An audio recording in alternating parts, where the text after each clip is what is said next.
All right, well, my name is Bruce Dunn. I teach the band here at Covington and also Silver Star and Sunset. My colleague in crime is Miss Hegel Flores. She teaches band at Frontier and Image in Orchards, and then and York. Yeah. You're doing band at York. Yeah, I do a band at York. Okay, cool.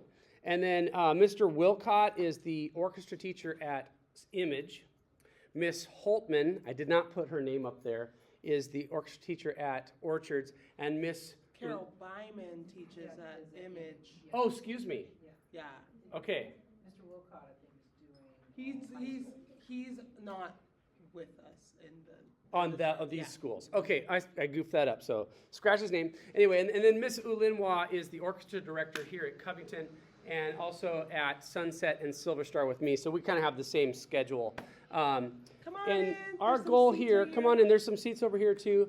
Our goal here tonight is to give you some information so you know what to expect in terms of getting an instrument in your students' hands.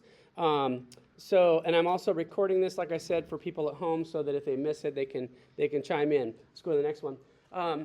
First of all, thank you for coming and congratulations. We think that music education is a really important part of students' academic growth, and it can really enhance everything that they do in all of their other studies in math, science, English, whatever else they do.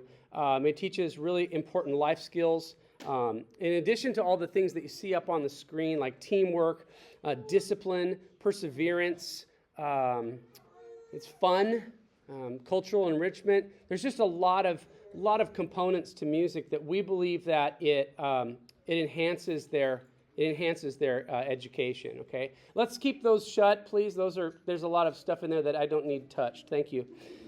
All right, next slide.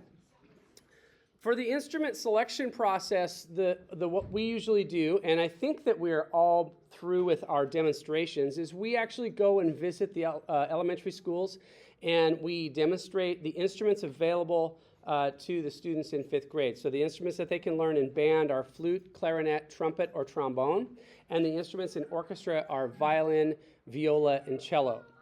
Now there's obviously more instruments than that. But we feel like those are the best starter instruments for kids. They can get the best hold on them. And it's also like the core group of instruments that we have in our larger ensembles as they grow and progress through school from 5th grade all the way through high school and beyond. So the first thing that we do is we give home a parent permission letter. And it's our way to find out some information about you. What would they like to play? What school do they go to? Who's their classroom teacher? A couple of, your email and phone number so that we can communicate with you. Is obviously how you guys got it. And we also have a QR code so that you can sign up digitally. So we've had both. And we've been able to meet with most students. I know Miss Flores, your Orchards kids, you got your demo done on Friday, right? We just got done on Friday, and we did Image on Tuesday. On Tuesday. So they've had their demos. Miss Ulinwa and I did our demonstrations last week.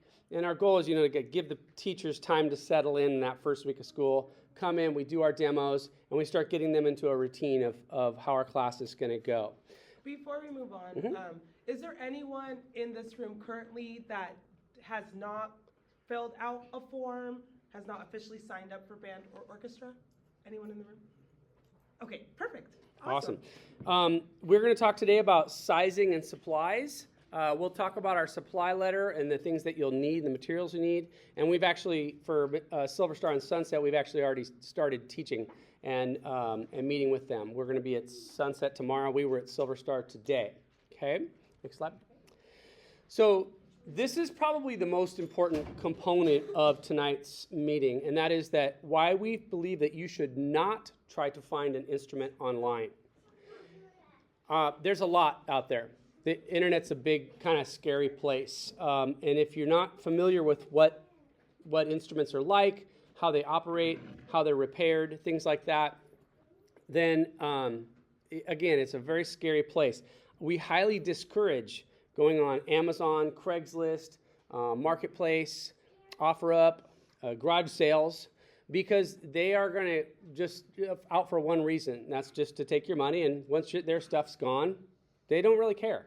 I have a garage full of stuff for a garage sale, And I really don't care what happens to it when I get rid of it. All I care about is that I can get a couple bucks for it. But that's not something that's going to be good for you, because we want you to have support, and we want your student to have a good experience so that they stick with it, and it really benefits them. So we also don't recommend buying colorful instruments. They are often made of inferior quality materials. And so that's a really kind of key thing. If you see something like this, red flute, I would be very cautious about that. And I'll tell you why.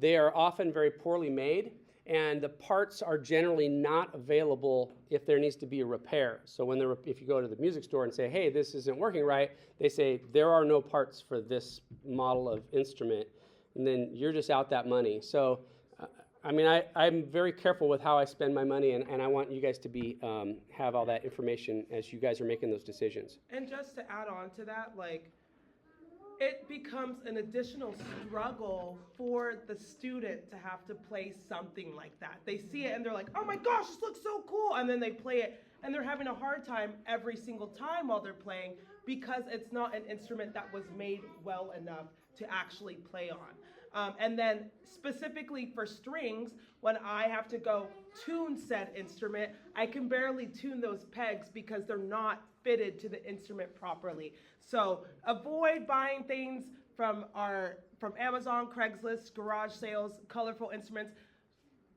Just avoid them at all costs and go to a reputable music store where they are knowledgeable and they are able to help you find the appropriate instrument for your child. Typically, you get what you pay for, and most of the time with everything else, it's kind of the same thing. I was looking on Amazon. I was just goofing around, kind of searching around. I thought, well, I'm going to put in trumpet, and so I typed in trumpet, and it was a long list of things, and it said brand new silver trumpet, $100. Like, okay, here's my $100. Cool. Move on to the next thing. I took care of my kid.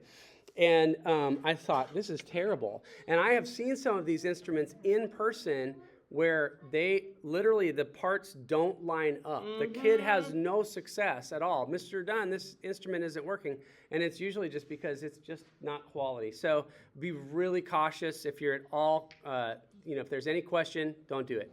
And they don't care about you, your student, or what happens next. So. And like I said, that those parts often aren't available at the music store. So this is our disclaimer that we really discourage using those kinds of sites, and just be real careful. Now, in the case of, let's say, a family member who might have an instrument that you want to use, I would have it checked out at a music store. Have them look it over and give you an evaluation on it, and they'll just be real honest with you, like, yes, this is worth it, or no, this is probably going to have this problem, or maybe you have to put in a little money to it, but a music store is going to help you with that. And then strings specifically, if you're borrowing something from a family member, just make sure that it's the appropriate size for the student, because string instruments do come in various sizes, and sometimes what we have at home doesn't necessarily fit each student's body. And we will talk about that a little bit more later. Now, for the music stores, I get exactly $0 for recommending the music store, except to say that they know if they do not make us happy, we will tell people not to go to their stores, and they don't want to do that. And we've been doing this a long time. Collectively between the three of us, it's over half a century of yeah. of experience. So we don't get any money for recommending them, but they know that if they don't do right by our families, we just won't recommend them anymore. The music store rental process is the best way to get a student an instrument. They do not do credit checks, which I think is really good. I'm quite picky about my credit and who's checking my credit. If Costco says they want me to open up some fancy new account, I'm like, no. I'm very careful. And they don't do credit checks. So that's good. You just need a driver's license and a credit or a debit card for your monthly fee. Music stores have full-service repair facilities. They have books, they have reeds, cleaning supplies, etc., rosins. They have everything that you need right there in the store. One of the things about the music stores is that, and I'm just going to talk about the repair part of it, is they have specialized technicians who go to school to learn how to put these instruments together, fix them, all of that stuff. I can do a little bit of that, but that's not my forte. I mean, I'm a teacher. That's just what I do. And the only reason I have any kind of knowledge of it is because I've been doing it for almost 30 years. So, but their employees are high-end. They know what they're doing, and they aren't going to try and steer you in the wrong direction. So we highly recommend using the repair facilities, or excuse me, the music stores, because of that at least that one thing alone. And when you rent your instrument at the music store, up to 12 months can be applied to the actual purchase of an instrument. So if you think about, well, I'm living in an apartment and I'm going to pay $1,000 a month. I know that's not real because that's not even a thing, right? Not a thing anymore. But let's just say it was $1,000 a month, and you paid $12,000 at the end of the year. Your money is gone. I mean, you haven't bought anything, just a place to live. But at the end of 12 months for a music store, you can take all of those dollars and put it towards the actual purchase of an instrument, which I think is just an amazing deal, a really amazing deal, and it really helps invest your money in your student. So we recommend that for that reason as well. Okay, next.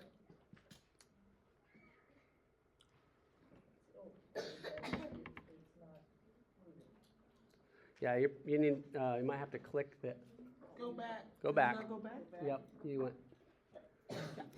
Things you'll need. Oh, I'm sorry, it's Yeah, not showing, that's it's not good, yeah. showing here, I'm You're good, sorry. you're good.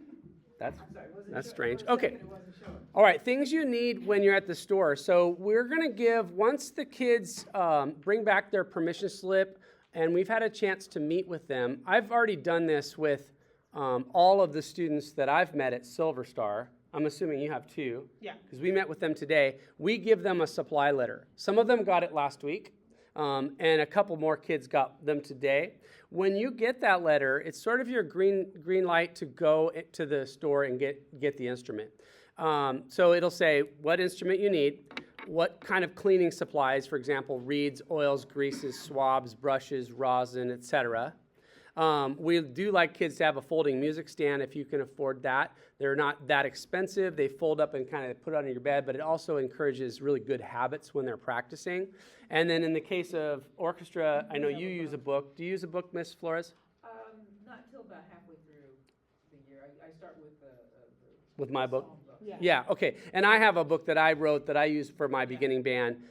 So it'll say everything that you need on this list, and I would just take it right with you and say, Miss Ulinois says I need this, and just boom, boom, boom, and then you'd be just set. Usually the cleaning kits come in like, it's already all put together, and they'll just say, okay, that's like $10 or $15 or something like that.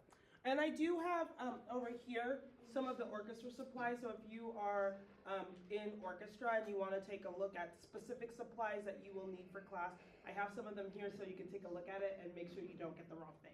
Okay? All right, next. Now, next week on Thursday is our band and orchestra orientation. It will be about an hour long, and we want you to have your instrument by that night. We do encourage parents to stay and help. You can even sit with your student and help them. I don't know how you do it, but I really love when parents stay because we go over exactly what your student will be learning in our class throughout the year and what our expectations are, and it helps you understand exactly what's going to be happening before it actually happens, so that you can too be involved in your students' practice and your students' learning, and that goes a long way when your child has parental involvement. So if you could stay for the very end of orientation night, that would help us out so much. And that's going to be 6 o'clock here at Covington, and we'll actually split up. You'll have all the strings. Yes. And then we'll actually, for band, it will be like flute specific, clarinet specific, trumpet specific, trombone specific. And we'll have a person running each one because the pedagogies and the, how you put it together and maintain it are all different for every instrument. So it's a really critical night. We hope that you take it as a mandatory. The kids will learn how to really take good care of their instrument, and that is an important part of them learning how to manage being in band and orchestra. And we have honestly had kids who don't go to that night. They struggle for a while. Yeah. So we don't want to see that. We want to see kids do a good job with it. It's really important that you go because when they go to orientation night and they figure out how to put their instrument together and they figure out how to use parts of their instrument, it makes it so much easier on their first day of playing as a class to know where to put their fingers, to know how to put their shoulder rest on before class happens, so that we don't take class time to teach that stuff. We can start right away with, okay, this is this note. This is how you play this note. And that becomes more enjoyable than figuring out, okay, I'm going to take my instrument out of the case now. No one really wants to learn that during class. Yeah, Ms. Uluma, I'm so glad you said that because that's such a huge thing, especially if I'm like showing the clarinets how to put their reed on, and then the rest of the class is like off the wall, so excited, and we never get to it. And we only see them twice a week for 30 minutes, and sometimes it takes them a while to get to our classroom, and it's a push. We really try and get it. So this is a really important night for parents and kids to come to and really learn those basics. And we absolutely understand if there's circumstances where you can't make it, but we highly encourage all of you in this room, like if you can make it during orientation night, please do. Just don't want to see kids struggle. Okay, Ms. Flores? I think that might be it on this one. Now, we're going to go to music stores. Let's see. Yeah, I'll pull it over. So I'm just going to kind of show you a few music stores here. We're going to start with Music World. There's 4 main music stores in Vancouver. The first one that I'll highlight is Music World. They have a store out in Battleground on Main Street, and they have a store off of Highway 99 in Hazeldale, sort of by 78th Street. I think it's right next to like Killer Burger, kind of right out in there.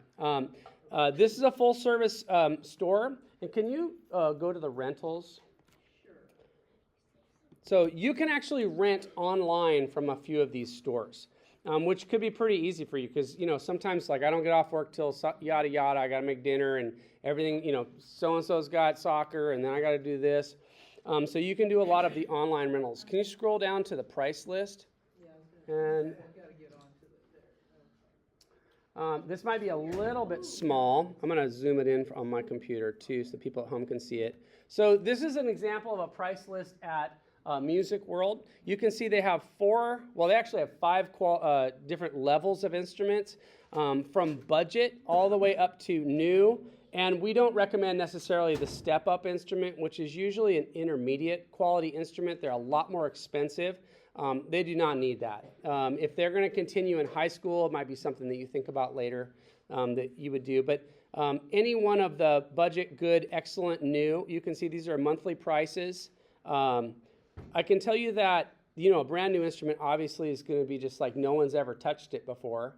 All the way down to budget, it's going to have scratches and dents and, it might not be the prettiest sightly instrument. But the music stores are not going to sell you something that they're not going to stand by. So if something wasn't working right, then they're going to stand by it and say, oh, yeah, we'll fix that. Here you go. And it's going to be included in your rental fee. Again, another reason why renting is really a great way to go. So flute, clarinet, trumpet, trombone, violin, viola are, Ms. Flores, don't go down. Yeah, there you go.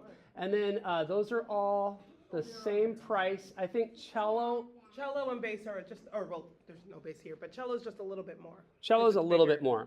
But they're all basically in the same category. Let's go over to Beacocks, Ms. Flores, if you would. There you go. And then let's hit rentals.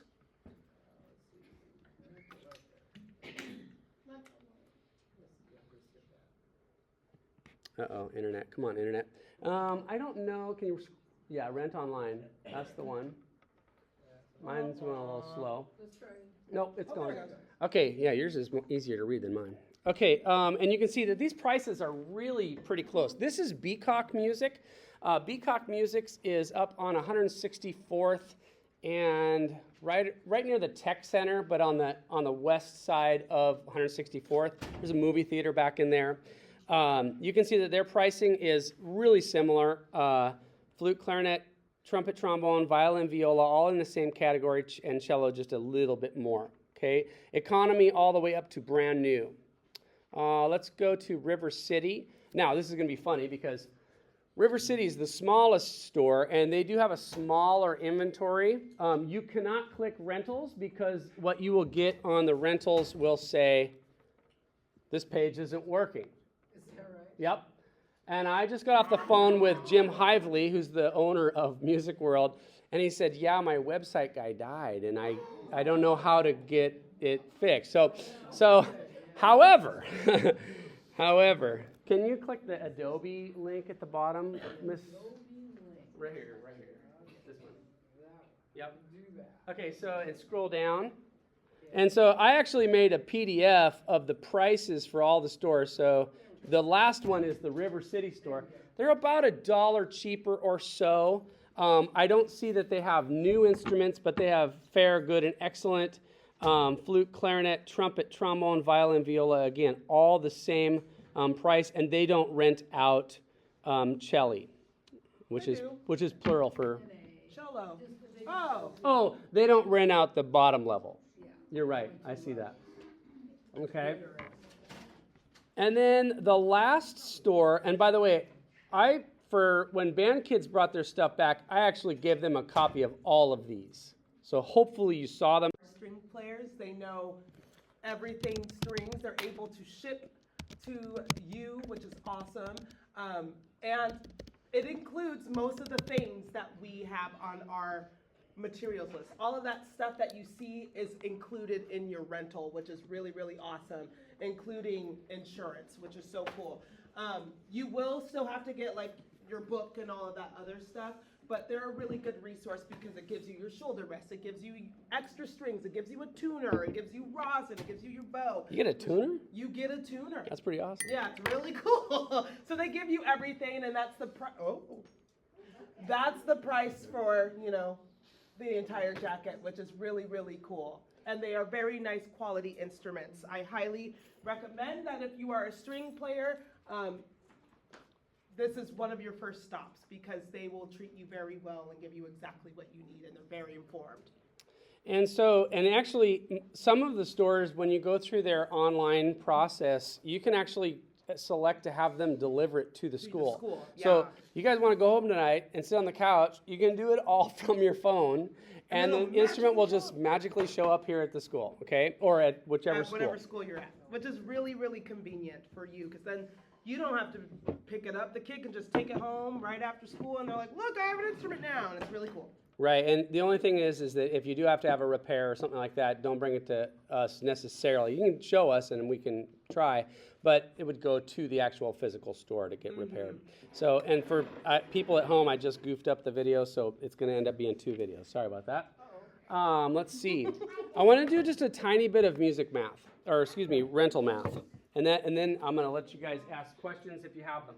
So I used to teach at Evergreen High School 1,000 years ago, slightly less than 1,000 years ago. Slightly less. And because you were in my band. Oh my gosh. I got that on tape, by the way. My wife's going to laugh. And I remember teaching, we were working on I had the brass players in a practice room, and we were working on something for a concert coming up. And one of the students said, it came up that he was renting, and he was a senior in high school. And I was like, oh, wow, you're renting still? He goes, oh, yeah. And like, while I push renting, and I think that that's a good thing, after the first year, you should consider buying the instrument. And the reason being is because the instruments themselves, if you do the math, and let's just say he paid $20 a month for 12 months. It'd be more than the instrument. Now that was $240. But this kid was in band for 8 years.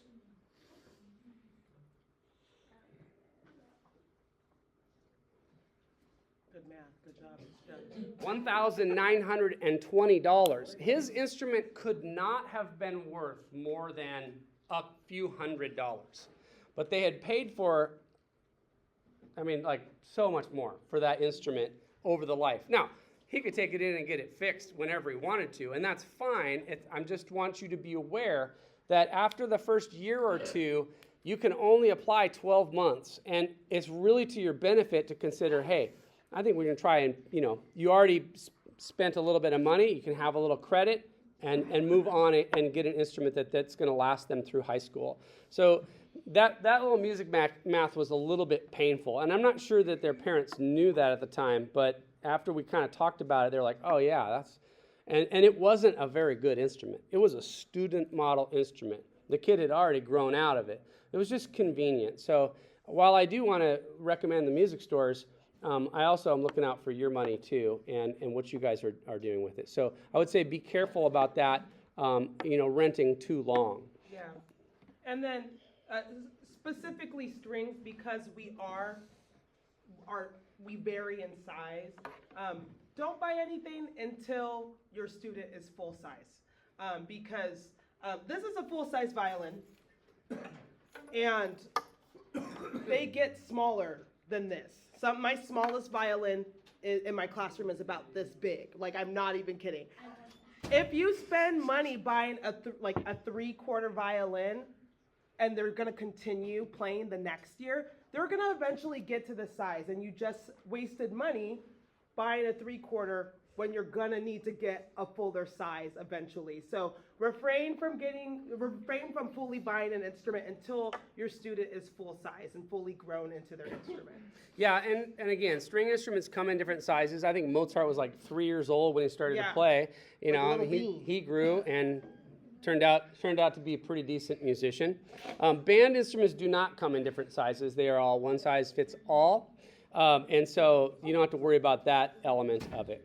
At this time, I'm going to open it up if there are any questions. And I also realize that some people don't like to ask questions in front of everybody, that's just fine. You can come up and talk to any of us up here. But if there are questions that I can answer, I would entertain those now. Anybody? Cool. All right. Monday Night Football. Just kidding. Go ahead. If instruments don't come in different sizes, wouldn't the student's mouthpiece be a little bit too big? Well, mouthpiece is a little bit different, and there are a lot of different factors to mouthpiece, including what you want to sound like. I play a mouthpiece that's pretty big, but you really couldn't tell from just looking at it. It doesn't look bigger, it just feels bigger. So when you play a band instrument, there's a lot of factors to that. But I'm talking about the actual just size of the instrument. They really are basically all the same size.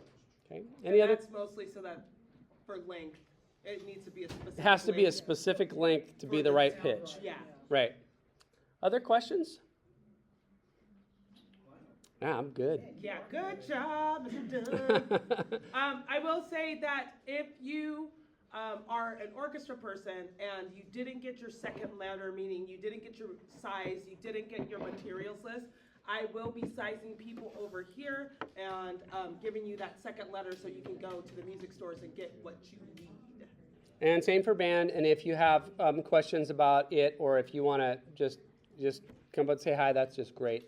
Happy to talk to you. So thank you very much for coming tonight. If you have questions, you can come up and talk to us. I'm happy to talk. Do you have one? No? Okay. All right. Thank you, everybody. Have a great night. Have a